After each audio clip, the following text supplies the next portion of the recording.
গত বছরের শুরুর দিকে ছেলেকে সাক্ষী রেখে বাগদান সারেন টলিউড অভিনেত্রী রূপাঞ্জনা মিত্র। দীর্ঘ ৬ বছর সম্পর্কে থাকার পর গতকাল পরিচালক রাতুল মুখার্জির সঙ্গে সাতপাকে বাধা পড়লেন তিনি। হিন্দুস্তান টাইমসের তথ্য অনুসারে শুক্রবার ১৯ এপ্রিল গোধূলি লগ্নে সাতপাকে বাধা পড়েন রাতুল রূপাঞ্জনা। বিয়ের সাজে একে অপরের গলায় মালা পরান তারা। এরপর ছেলে রিয়ানকে সামনে রেখে সাতপাক, শুভদৃষ্টি, সিঁদুর দান সবই সম্পন্ন করেন রূপাঞ্জনা। বয়সে অভিনেত্রীর চেয়ে ৬ বছরের ছোট রাতুল।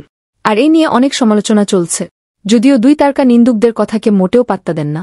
এর আগে এক সাক্ষাৎকারে রূপাঞ্জনা মিত্র বলেছিলেন, আমি মিষ্টি একটি সম্পর্কে রয়েছি। এই সম্পর্ক আমার কাছে খুবই বিশেষ। রাতুল এবং আমার বয়সের ফারাক রয়েছে ঠিকই, তবে বয়স অনুপাতে ও অনেক ম্যাচিওর। এই সম্পর্ক পূর্ণতা পাক, সেটা আমি চাই। বিয়ে করতেও আমার আপত্তি নেই।